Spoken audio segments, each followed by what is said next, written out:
নির্বাচনের আগে একটু জনসেবামূলক কাজ করার দরকার আছে না নাই? আমার এলাকায় এক নেতা কাঁচা রাস্তায় ইট পাড়তেছে, মানুষজন যায় বলে বাবা তুমি তো এখনো নেতা হও না, ইট পাড়তেছো, ব্যাপারটা কি?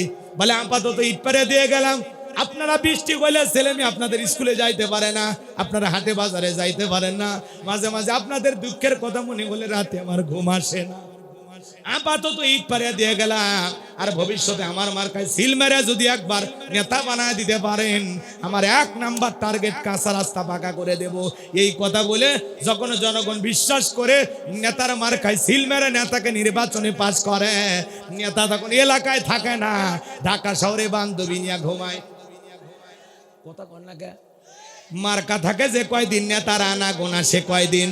নির্বাচনের আগে মাথায় টুপি, মুখে দাড়ি, গায়ে লম্বা পাঞ্জাবি, দেখে মনে আসমান থেকে জিবরাইলের খালু নাজিল হয়েছে।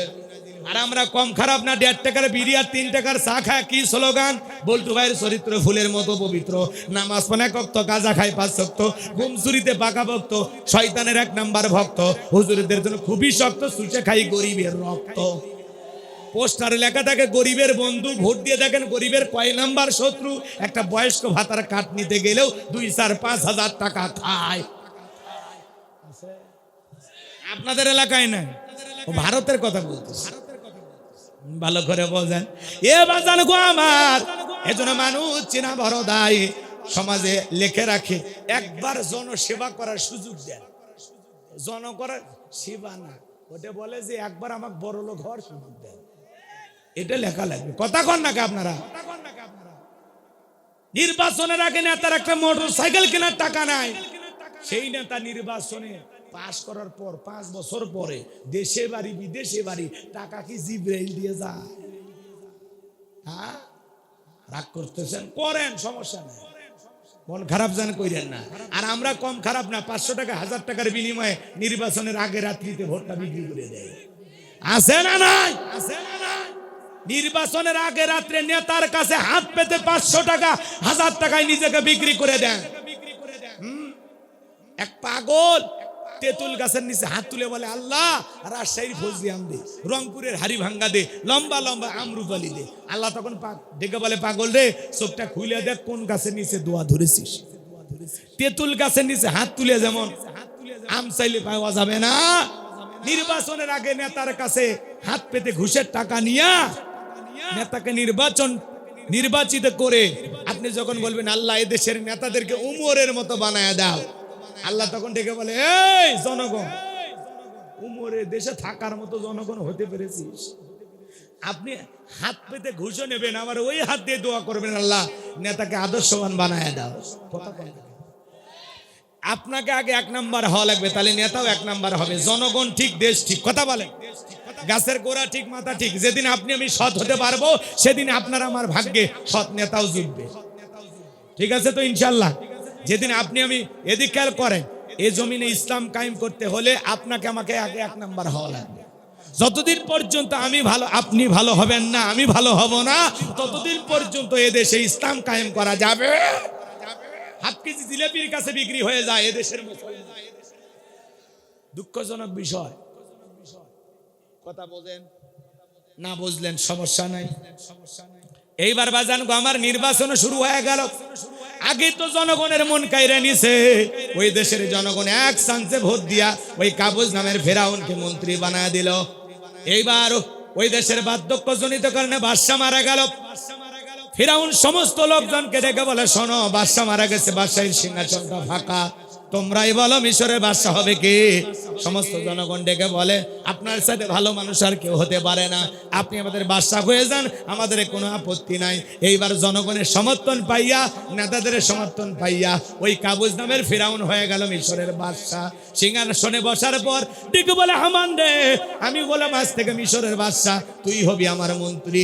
হামানের মাথায় কোনো চুল ছিল না, সাদেমাল নাই বাম পাল্লট, পুরো মাথা ছিল ভারতের দমদম ইয়ারপোর্ট। ভালো করে বোঝেন, টাকলা টাকলা টাকু টাকু। কথা বোঝেন নাই মনে হয়?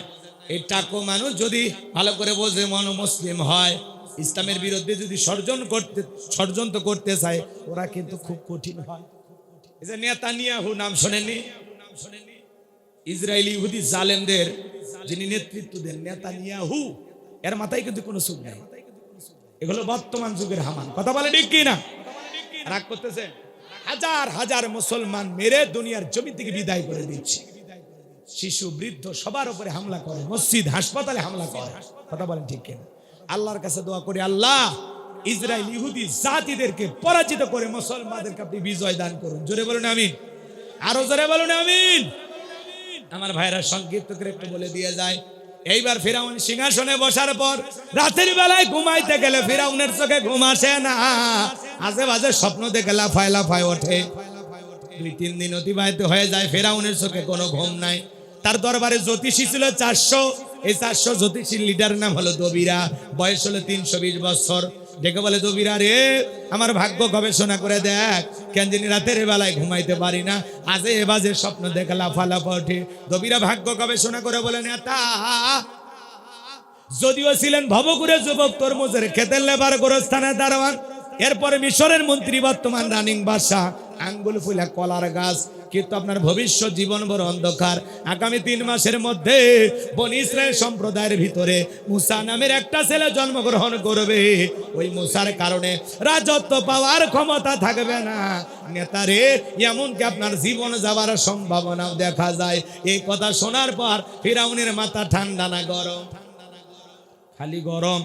কাট করা ফোরাইয়া ছিলাম কই, আসলাম কই, না জানি ভবিষ্যতে আরো কত কিছু হয়। কথা বলে, যদি বলছো মুসা আসবে, খানকা বানাবে, বৈশা বৈশা জিকির করবে, তাহলে কিন্তু মাথা গরম করতো না।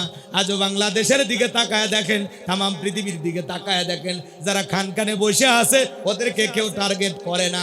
ওরা খানকানিয়া নারী পুরুষ একত্রে হইয়া ডুগি তবলা বাজায়া জিকির করে, লাফালাফি করে, গান গায়, আর বলে পানির ভিতর জ্বললে বাতি ঝড় বাতাসেও নেবে না, ল্যাংটা বাবার মুরিদ হইলে নামাজ রোজা লাগে।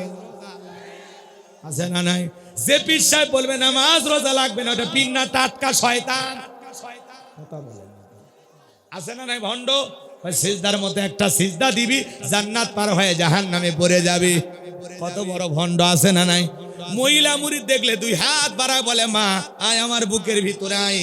মহিলা চিন্তা করে, ইয়া তো বড় আল্লাহর ওলি আমারে ডাকে, যদি বুকের ভিতরে না যায় জাহান্নামে জায়গা হবে না।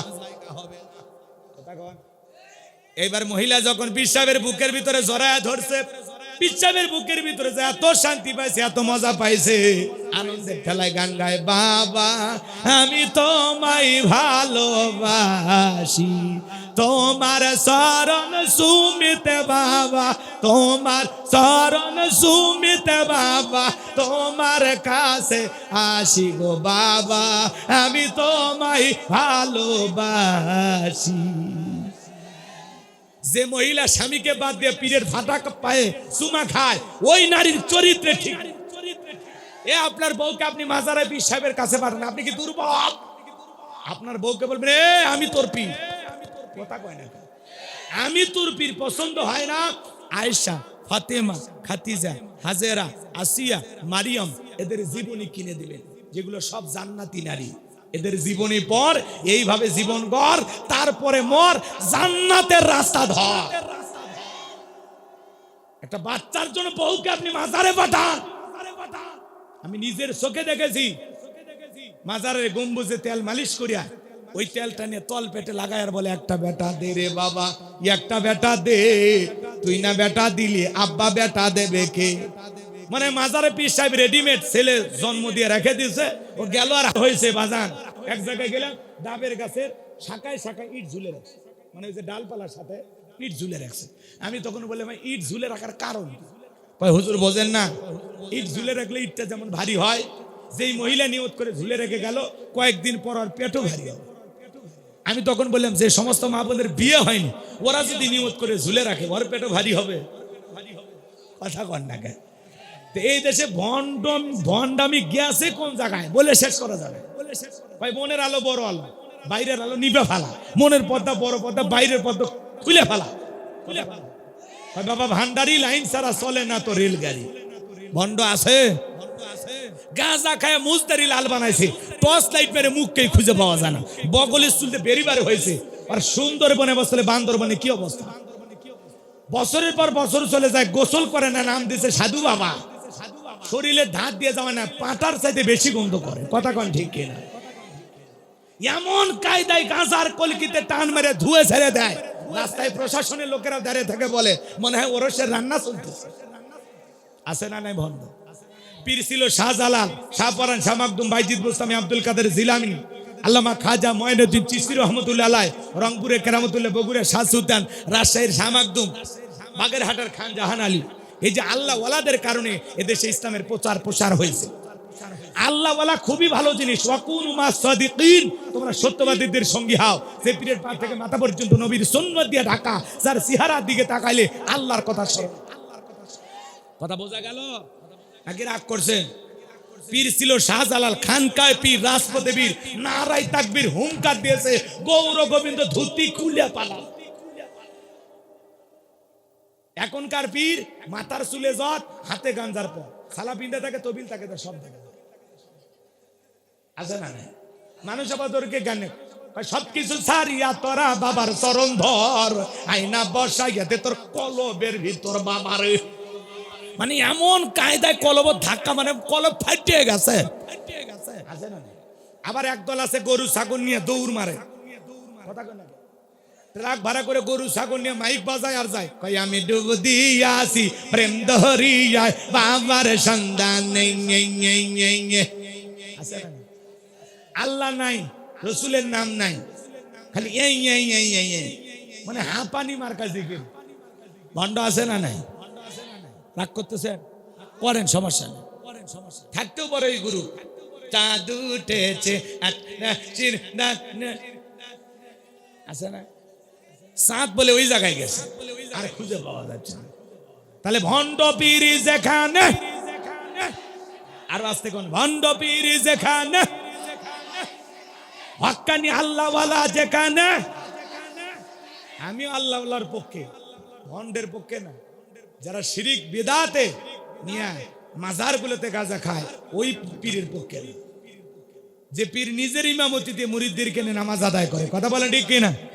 আল্লাহ আমাদের হেদায়েত দান করুন। জোরে বলুন আমিন, আরো জোরে বলুন আমিন। আমার ভাইয়েরা, লম্বা হবে, লম্বা করব না। আজও পৃথিবীর জমিনে তাকায় দেখেন, যারা খানকানে বসে থাকে ওদেরকে কেউ টার্গেট করে না। যারা কোরআনের হক কথা বলে, সঠিক কথা বলে, এই দুনিয়ার জমিনে কোরআনের সমাজ কায়েম করার স্বপ্ন দেখে, ওদেরকে টার্গেট করে করে ভিতরে ঢোকানো হয়। ভালো করে বোঝেন। এইবার ফেরাউন ডেকে বলে, হামান রে এইদিকে আয়। নবীরা কি বলল? মুসা নামের একটা ছেলে জন্মগ্রহণ করবে, ওর কারণে রাজত্ব পাবার ক্ষমতা থাকবে না, এটা তো মেনে নেওয়া যায় না। নবীরা ডেকে বলে, নেতা টেনশন নেবার কোনো কারণ নাই, মাইট ইজ রাইট, জোরজার মূল্য তার, পাওয়ার রাজত্ব ক্ষমতা আমাদের হাতে, আমরা যা বলবো মিশরের জনগণ তাই মানতে বাধ্য। বলে কি করতে চাস? বলে যত ছেলে সন্তান জন্মগ্রহণ করবে সবাইকে জবাই করে করে দুনিয়ার বুক থেকে বিদায় করে দেব, তাহলে মুসার আগমন ঘটবে না। এই কথা শোনার পর ফিরাউন ডেকে বলে, হামান রে আসলেই তোর মাথায় বুদ্ধি আছে, তবে শোন, ছেলেগুলোকে জবাই করবি, মেয়েগুলোকে জবাই করবি না, কারণ ছেলেদের মধ্যে আমার শত্রু আছে, মেয়েদের মধ্যে কোনো শত্রু নাই। মানে চোর হলেও মানুষ ভালো, মোবাইল নিয়ে গেল, সিম কার্ড খুলে দিয়ে গেল। কথা বলেন ঠিক কিনা? এইবার ছেলে সন্তান হইলে ধরে আর জবাই করে, ধরে আর জবাই করে। মুসা মাত্র কয়জন, আর এরা জবাই করে হাজার হাজার। এজন্য জালেমদের কাছে অপরাধ করে একজন, আর জালেমেরা সেই অপরাধের শাস্তি হাজার জনের উপরে চাপায়া দেয়। কথা বলেন ঠিক কিনা? এবার সন্তান জবাই করতে করতে 3 মাস পার হয়ে গেল। দবিরাকে বলে, দবিরা এইবার ভাগ্য গবেষণা করে দেখ। এইবার দবিরা গবেষণা করে বলে, না তা যদি বনি ইসরায়েল মারি, যদিও বনি ইসরায়েল মায়ের বুক খালি কইরা হাজার হাজার সন্তানকে জবাই করে দুনিয়ার জমিন থেকে বিদায় করে দিয়েছেন, কিন্তু আপনার পথের কাটা মুসা এখনো মরে নাই, মরে নাই, মায়ের কোলে জীবিত আছে, সুস্থ আছে, কিন্তু কোন বাড়িতে আছে এই খবর আমাদের জানা নাই। বলেন আল্লাহু আকবার। ওয়া মাকারু ওয়া মাকারাল্লাহ আল্লাহু খায়রুল মাকিরিন। খেলাকার আল্লাহ চাই মুসারে বাঁচাইতে, আর ফেরাউন চাই মারতে। ওর 14 গোষ্ঠী এক জায়গায় হয়ে মারতে পারবে। এবার ফেরাউন সেনাবাহিনীদেরকে ডেকে বলে চতুর্দিকে ছড়ায় পড়ো, তল্লাশি চালাও, তীর্ণ অভিযান চালাও, যে জায়গায় মুসারে পাইবা ধরবা আর জবাই করবা। এইবার একদল সেনাবাহিনী মুসা নবীর বাড়ির দিকে রওনা করেছেন। মুসা নবীর বড় বোন নাম তার মারিয়ম ডেকে বলে মা ওই যে ফেরাউনের সেনাবাহিনী দেখা যায় মা, আর বুঝি ভাইকে বাঁচানো গেল না, ভাইকে কই লুকিয়ে রাখবা। এইবার মুসা নবীর মা সন্তানকে কোলের মধ্যে নিয়ে এদিক সেদিক দৌড়ায়, কে যেন গাইবি অবস্থা ইলহামের মাধ্যমে ডেকে বলে মুসার মা তোমার চুলার ভিতরে তোমার ছেলেটাকে ফেলা যাও, কথা দিলাম গো তোমার ছেলেকে আবার তোমার কোলে ফেরাইয়া দেব। এইবার মুসা নবীর মা চুলার ভিতরে সন্তানটাকে ফেলে দিলেন। ফিরাউনের সেনাবাহিনী পুরো বাড়ি সস করলেন, তল্লাশি চালাইলেন। বাজান গো একে একে ওরা সবাই যখন চলে গেল, মুসা নবীর বাবা দুটা চোখের পানি ছেড়ে দেখে দে বলে মুসার মা আমার সন্তানটাকে চুলার ভিতরে ফেলে দিলি, আমার মনটাইকা বলে আমার মুসা মানে আগুনে পুড়ে কয়লা হয়ে গেছে। ওরা যদি ছেলেটাকে জবাই করতো ছেলে লাশটা বুকে জড়ায় নিয়ে কান্না করতে পারতাম। এই কথা বলে মুসা নবীর বাবা কান্দে, স্বামীর চোখে পানি দেখে মুসা নবীর মা কান্দে। মুসা নবীর মা বাবার অন্তরে দয়া মায়া আছে, তোমার আমার মা বাবার অন্তরে দয়া মায়া নাই। যুবক রে মা বাবার খেদমত করার দরকার আছে না নাই? আল্লাহ বলেন ওয়াকাদা রাব্বুকা আল্লা তা'বুদু ইল্লা ইয়াহু ওয়া বিল ওয়ালিদাইনি ইহসানা। আমার আল্লাহ রাব্বুল আলামিন ডেকে বলেন আমার ইবাদত করো, আমার ইবাদতের সাথে কাউকে শরীক করো না। আমার ইবাদতের পর তোমাদের দায়িত্ব হলো মাতা পিতার খেদমত করা, তাদের সাথে উত্তম আচরণ করা। আল্লাহু আকবার বলেন। পিতা মাতার মন খুশি করা লাগবে, কথা বলেন ঠিক কিনা? এ যুবক কেন মা বাবার খেদমত করবা না? কেন মা বাবার মনে কষ্ট দিবা? যুবকরে 2-1 মিনিটে বলে যায়, ঘটনা আরো সামনের দিকে নিয়ে যাব। যেহেতু ফেরাউনের কথা শুরু করেছি, ফাইনাল খেলা খেলে ওরে সুবাইয়া মারে তারপরে বাড়ি যাব। কারা কারা একটু হাত তুলে দেখা, লিল্লাহে তাকবীর, লিল্লাহে তাকবীর। খারাপ লাগতেছে? একটু অপেক্ষা করেন, সামনে গেলে আরো মজা পাবেন ইনশাআল্লাহ। কি কয় হুজুর? দয়া করে মা বোনদের নিয়ে আলোচনা করলে ভালো হয়। এটা আগে বলা লাগবে বক্তাকে দাওয়াত দেওয়ার সময়, যে হুজুর আমাদের ওখানে খালি মহিলাদের ওয়াজি হবে। মহিলাদেরকে নিয়ে এত লাগছেন কেন? পৃথিবীর অন্যান্য দেশের চাইতে আমার দেশের মা বোনের অনেক ভালো, কথা কয় না? অনেক ভালো। পৃথিবীর এমনও দেশ আছে মহিলাদের কাপড় পরে সব বোঝাই যায়, পুরোটাই মনে হয় নাই কিছু। আমার দেশের মা বোনেরা ভালো না? অনেক ভালো আছে, বাইরে ঘরে নাই জন্য বোঝেন না। আমরা দেশের বাইরে 2-1টা দেশে গেছি, বুঝতে পারি এত নির্লজ্জ বেহায়া বাইরের মহিলারা, আপনি অবাক হয়ে যাবেন। মেয়ে মানুষ হাফ প্যান্ট পরে মোটরসাইকেল চালাচ্ছে, বুকে কোনো ওন্না নাই, বোরকা পরেছে। মা বোনদেরকে নিয়ে একটু স্পেশাল আলোচনা হওয়া দরকার আছে না নাই? আলোচনা করব ইনশাআল্লাহ, একটু অপেক্ষা করেন। এদিকে খেয়াল করেন, কথা ভুলে গেলেন। মায়ের সেবা করব তো ইনশাআল্লাহ, পিতা মাতার মনে কষ্ট দেওয়া যাবে না। এ যুবক দেমা 10 মাস 10 দিন গর্ভে ঠাই দিয়েছে। আরে একটা সন্তান জন্ম দিতে গিয়ে মায়ের কত কষ্ট হয় তুমি কি জানো? 2013 সালে পত্রিকা একটা কলম পড়েছিলাম বিশ্ব মা দিবস উপলক্ষে।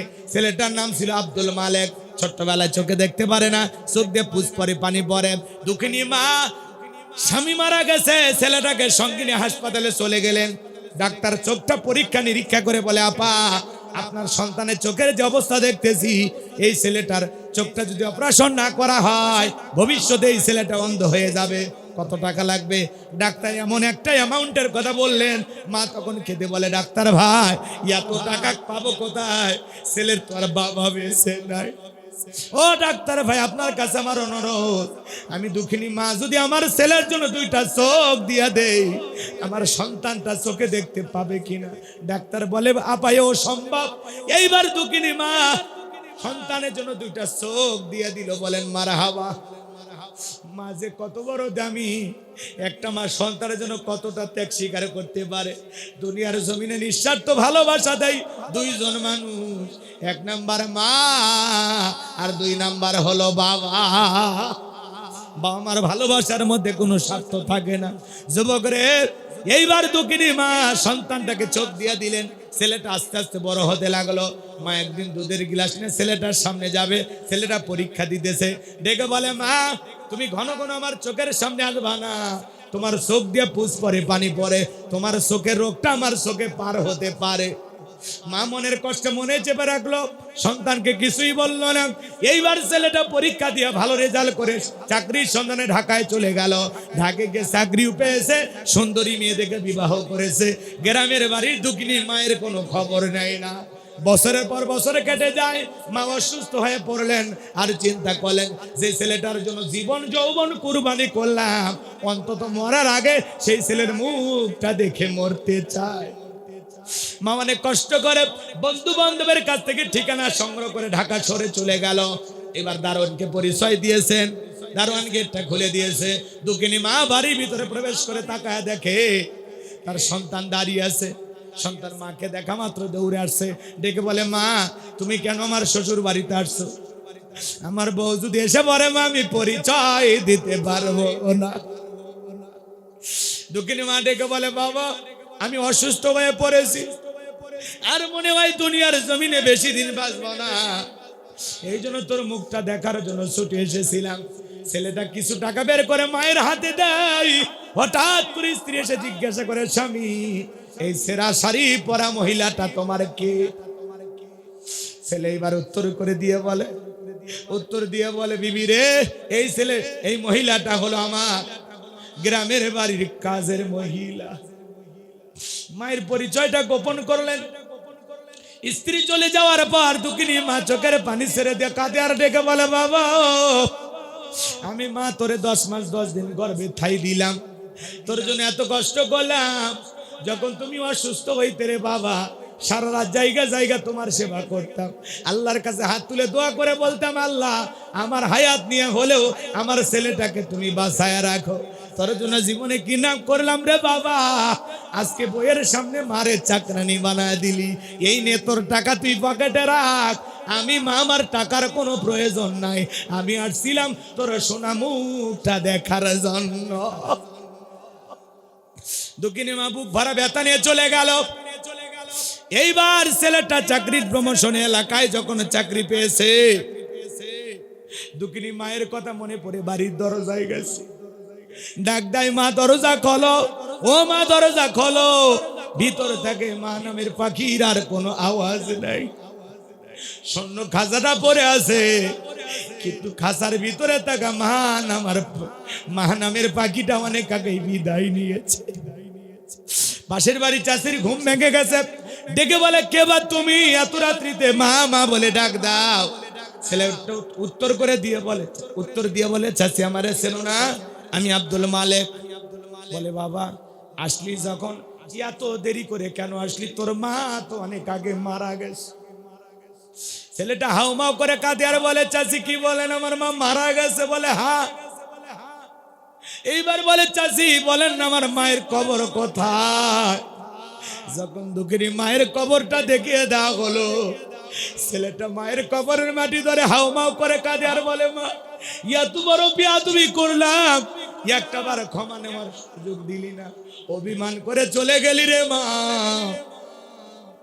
আমার মতো কুলাঙ্গার সন্তান দুনিয়াতে আর হতে পারে না। তোর মনে অনেক কষ্ট দিয়েছি রে মা, ও মা তুমি আমারে মাফ করে দিও। এই কথা বলে ছেলেটা মায়ের কবরের মাটি ধরে হাউমাউ করে কান্না করে। চাচি ডেকে বলে, বাবা রে এমন করে কান্না করে তো কোনো লাভ হবে না, তোমার মা মারা গেছে, মৃত মানুষ কান্না করলে কি কখনো চলে আসে? এভাবে কান্না করে কোনো লাভ হবে না। তোমার মা মৃত্যুর পূর্বে আমার কাছে একখানা চিঠি দিয়ে গেছে, আর ডেকে বলে গেছেন, কোনদিন যদি আমার আব্দুল মালেক আমার সন্ধান করতে আসে, এই চিঠিটা আমার ছেলের হাতে দিও। তারে বলে দিও এটা তার মায়ের লেখা সে চিঠি। এইবার ছেলেটা কেঁদে বলে, চাচি আমার মায়ের লেখা সে চিঠিটা কোথায়?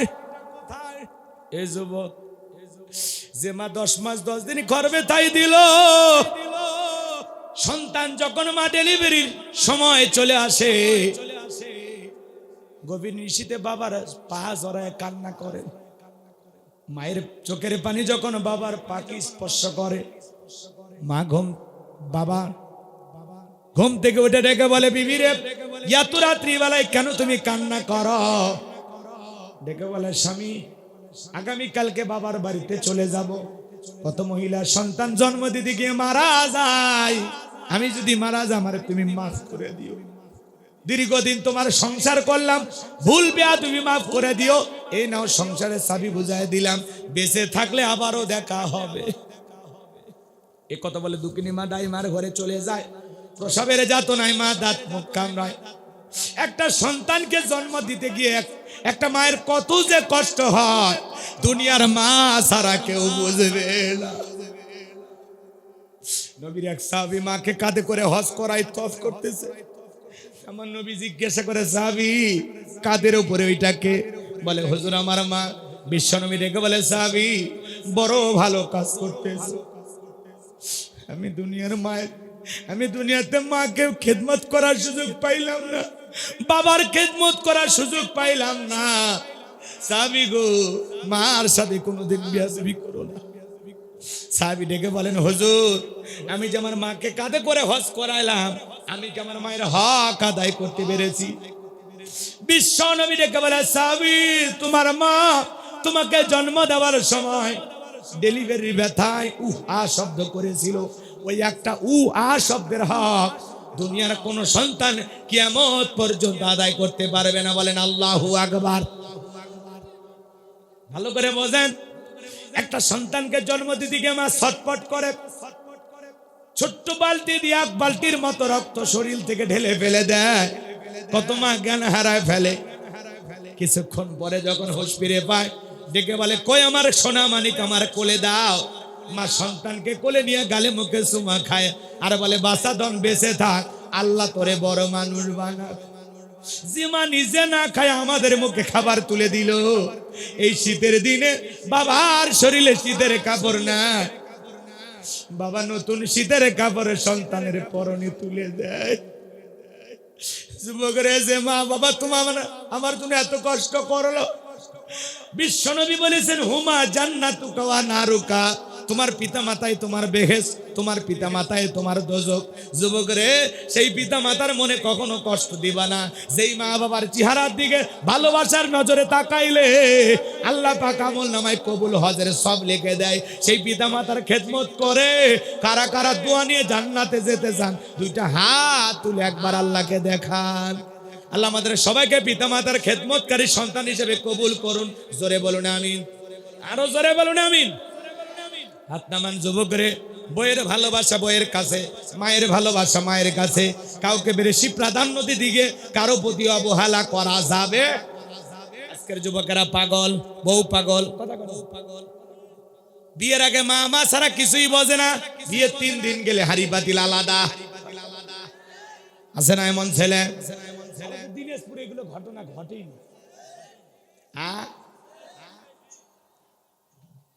আহারে, এই যুবক, তুমি যে মা বাবাকে ছাড়া আলাদা রান্না করে খাও, ওই যে গোস্তের টুকরাটা যখন মুখে দাও, তোর কি একটু মায়া লাগে না? যে না জানি আমার বাপ কি খাইলো, না জানি আমার মা কি খাইলো, একটু তোর অন্তরটা কাঁপে না? কথা বলে না যুবক, তোদের পায়ে হাত দিয়ে অনুরোধ করে বলে যায়, মা বাবা শিশুকালে যদি আমাদেরকে ফেলায় দিত, আমরা ডাস্টবিনে বড় হইতাম। কত শিশু হয়ে বড় হইতাম, কিন্তু ফেলায় দেয়নি। নিজের মাথার ঘাম পায়ে ফেলে নিজের বুকে আগলায় রেখেছে। তোমাকে আমাকে মানুষ বানাইল। সেই পিতা মাতার মনে কষ্ট দেওয়া যাবে? আজকে যুবকেরা শ্বশুরের দেওয়া পালসার ডিসকভার পেলে পাগল হয়ে যায়, পাশার তলে দেয় আর পাশা গরম হয়ে যায়। কথা কয় না? শ্বশুরের বাড়িতে শাশুড়ির বাড়িতে যায়া দরজায় ব্রেক করে ডাক দেয়, আম্মা। কথা কয় না কে? শাশুড়ি ভিতর থেকে বলে, জামাই একটা পাইছি, ছোটবেলায় মাদ্রাসায় পড়েছিল ওই ইসলামপুর হরিপুর, গুন্না সব মুখস্থ। কথা কয় না কে? মাঝে মাঝে শাশুড়ির কাছে গেলে 500-1000 টাকা দেয়, বাবা মোটরসাইকেলে তেল কিনো, কি খুশি।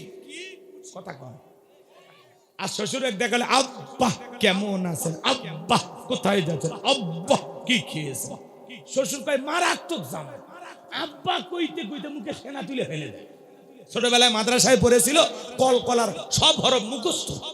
কথা কন ঠিক কিনা? শ্বশুরক ডাক দেয় আব্বা আম্মা, আর মা বাবা ডাক দেয় বুড়ার বুড়ি। তোর কপালত লাত্তির গুড়ি, মরার পরে ফেরেশতারা বাইরা ফুটা করবে ভুড়ি, জাহান্নামে হবে তোর বসত বাড়ি। কপাল পোড়া। এক পালসার পায়া সব ভুলে গেলি। তোরে 25 বছর ধরে লালন পালন করতে এরকম 10টা পালসার কেনার টাকা তোর পেছনে খরচ করেছে রে বেঈমান। সব ভুলে গেলি। শ্বশুরের একটা মোটরসাইকেল পায়, শ্বশুর বেশি আপন হয়ে গেল। তোরে এতদিন খাওয়াইছে পড়াইছে কি? ওই টাকা হিসাব করেছিলিস কখনো? যে সন্তান তার মা বাবাকে বাড়ি থেকে তাড়ায় দেয়, যে সন্তান তার মা বাবাকে বৃদ্ধাশ্রমে পাঠায় দেয়, ও মা বাবাকে বৃদ্ধাশ্রমে পাঠায় নাই, মা বাবাকে আলাদা করে দেয় নাই, নিজের ভাগ্য থেকে জান্নাতকে তাড়িয়ে দিয়েছে। ওই ছেলেটার মা সে চিঠিতে কি লিখছে শুনবেন? কারা কারা আরেকবার হাত তোলেন তো দেখি। লিল্লাহি তাকবীর। এই যুবক, পিতা মাতার খেদমত করবে, খবরদার আজকে তুমি তোমার বাবার সাথে, মা বাবার সাথে যে আচরণ করবা, 2 দিন আগে আর পরে তোমার সন্তানও তোমার সাথে সেই আচরণ করবে। তুমি পিতা মাতাকে দেখাশোনা করবা, তাদের সেবা করবা, খেদমত করবা, শেষ বয়সে যত্ন নিবা। বাবা বাজারে যায় 50 টাকা হাতে দেন, আব্বা যা মনে চায় খাই। তুমি ভুলে গেছো স্কুলে যাওয়ার সময়, মাদ্রাসায় যাওয়ার সময় দেয় নাই? মা বাবা দেয় নাই? আজকে তাদের ইনকাম নাই তো কে দেবে? তুমি দিবা। কথা বলেন, কথা বলেন। মা যদি বলে বাবা আমার একটু পান ফুরিয়ে গেছে, কয়টা টাকার পান নিয়ে আসবে?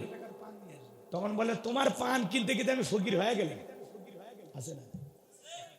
কপাল পোড়া। বাবা যদি বলে বাবা শরীরে এখানে সেখানে একটু ব্যথা, কয়েকটা টাকা দে, একটু ব্যথার ওষুধ কিনে খাবে। বয়স বেশি হয়ে গেছে, বাপ কষ্ট, কথা কয় না। তখন বলে তোমার এলে মরণের অসুখ, এত ওষুধ খেলে ভালো হয় না। কথা কয় না। হেই রে কপাল পোড়া। যুবক, এই 2টা হাত তোদের পায়ে রাখলাম, কোনো দিন মা বাবার মনে কষ্ট দিবা না। কোনো দিন না, কোনো দিন না। মা বাবা দোয়া করলে তোমার আমার মতো মানুষটাকে আল্লাহ সম্মান মর্যাদার আসনে বসাবে। ভ্যান চালক, রিক্সা চালক থেকে আল্লাহ কোটিপতি বানায় দেবে। কথা বলে ঠিক কিনা? আর পিতা মাতা বেজার, আরশের মালিক বেজার। যত বড় আল্লাহ ওয়ালা হও, যতবার হজ করো, কোনো লাভ নাই। কথা বলে ফলমূল পীর সাহেবকে খাওয়ায় লাভ নাই, খাওয়াইতে হলে মা বাবারে খাওয়া।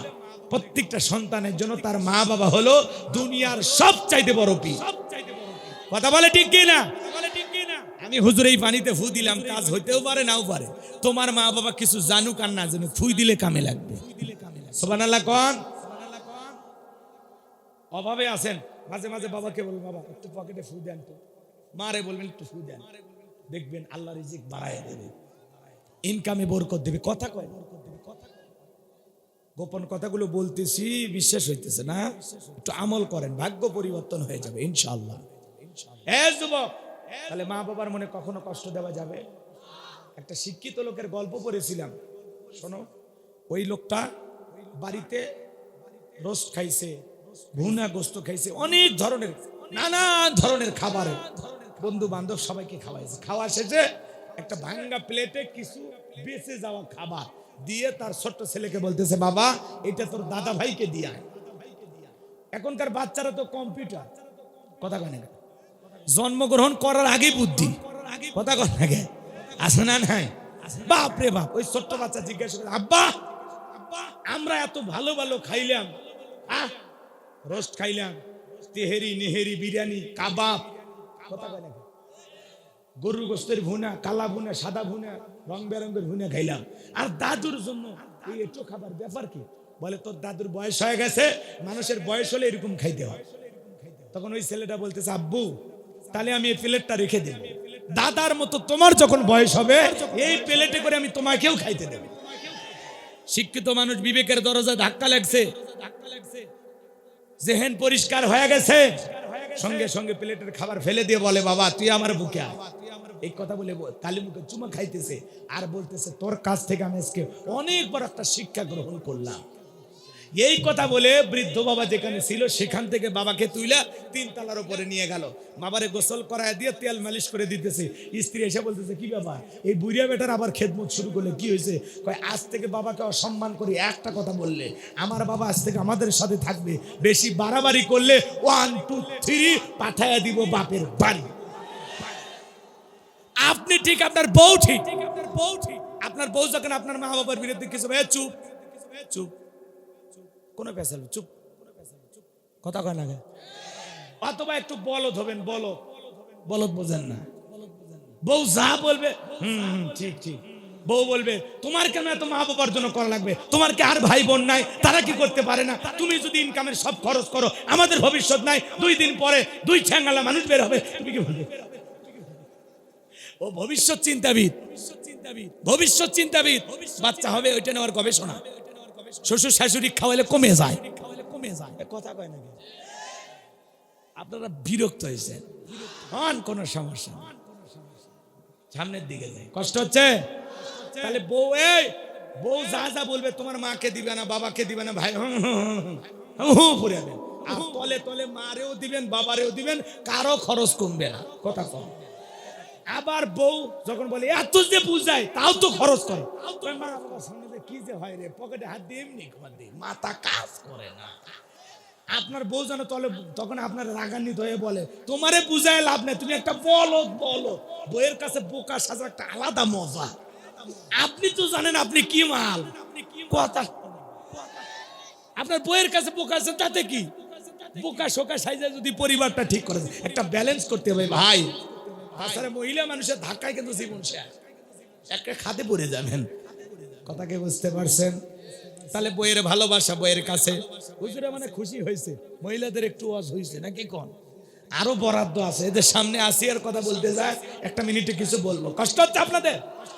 একটু শোনেন, শেষ ভালো যার সব ভালো তার, লিল্লাহে তাকবীর।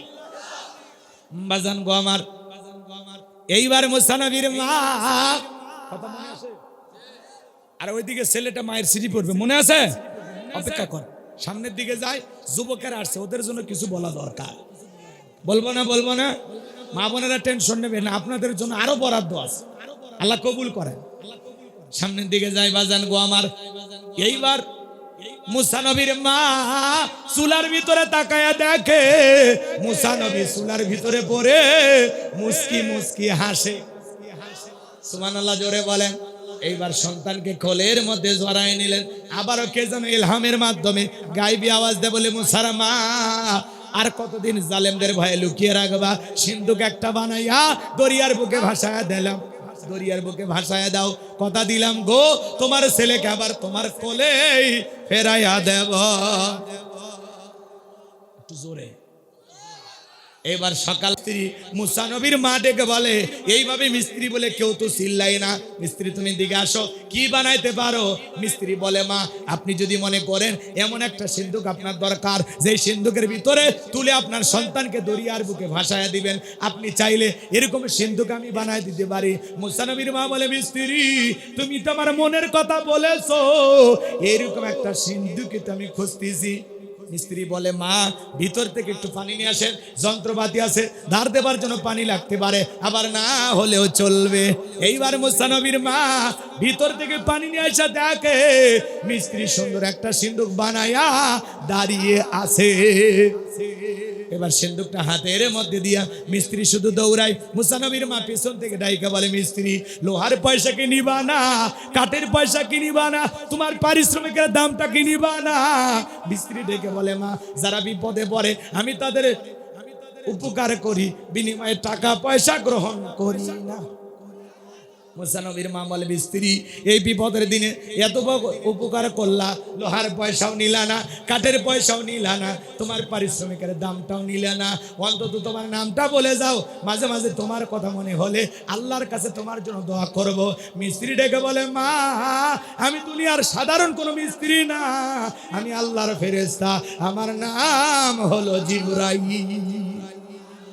এবার সিন্ধুকের ভেতরে মুসা নবীকে তুলে দরিয়ার বুকে ভাসা দিলেন। আর মেয়ে মারিয়ামকে বলে, মা সিন্ধুক ভাসতে ভাসতে কই যায় খবর নিয়ে আসবি। এইবার সিন্ধুক ভাসতে ভাসতে ফিরাউনের ঘাটে চলে গেল। ওই দিন বিকেল বেলা ফিরাউন তার প্রিয়তমা আসিয়াকে নিয়ে আসছে সমুদ্র সৈকতে হাওয়া খাইতে। ফিরাউন মাঝে মাঝে কাফের হলেও বউকে নিয়ে বিনোদন করতো, কন মার হাওয়া। মাঝে মাঝে বউকে নিয়ে পিকনিক স্পট গুলোতে যাবেন ঘুরতে, চিড়িয়াখানায় যাবেন বেড়াইতে, কক্সবাজার নিয়ে যাবেন বোরকা পরাইয়া পর্দা করাইয়া হাত মুজে পা মুজে লাগাইয়া। বউকে নিয়ে ঘুরতে বাধা নাই, হালাল বিনোদন। পর্দা সহকারে বউকে নিয়ে ঘুরতে হবে, কথা কয় না। বইয়ের মন ভালো রাখার জন্য মাঝে মাঝে একটু এখানে সেখানে নিয়ে ঘোরাফেরা করার দরকার আছে না? কক্সবাজারে নিয়ে যা বলবেন, ও প্রিয়তমা বিবি তাকায় দেখো আল্লাহ সৃষ্টির সমুদ্রে কত সুন্দর ঢেউ, পাশে দাঁড়িয়ে আছে আমার সোনা বউ। বউ খুশি হবে, কথা কন। আপনি বোরকা পরায় যেখানে সেখানে যাইতে পারেন, যেখানে ভদ্রলোকেরা যায়, কথা কন। বোরকা পরে বউকে নিয়ে ঘুরে কোনো গুনাহ হবে তখন বউকে নিয়ে হাফ প্যান্ট পরে সমুদ্রে পানিতে নামে গোসল করবেন যখন, কথা কন। কি বোকা, বউক নিয়ে যা ঘোড়ার উপরে তুলে দিয়ে ওখানে সেলফি তোলে, ক্লিক ক্লিক। ওই ছবি আবার ফেসবুকে দিয়ে বলে প্রিয়তমা স্ত্রীর সাথে কক্সবাজারে প্রথম দিন ভালোবাসায় কেটে রঙিন। আছে না নাই? যে নিজের বইয়ের ছবি ফেসবুক আইডিতে ছাড়ে, এটা পুরুষ। কে চাচা, বউ মানুষকে দেখার জিনিস না ঘরে আগলে রাখার জিনিস? কি আছে চাচা? হুজুরে ছাড়িছে, সর্বনাশ করছে। চাচা কয় হুজুরে ছাড়িছে বলে, তাহলে চাচা কেমনে দেখলো এটা হুজুরের বউ? এত বিশাল গবেষণার বিষয়, ও পরে খুঁজে বের করবো। আমি দেখতেছি, রাগ করতেছেন? যারা বইয়ের ছবি ফেসবুকে ছাড়ে এরা ছোট লোক, কথা কন। এরা কি লোক? জোরে বলেন কি লোক?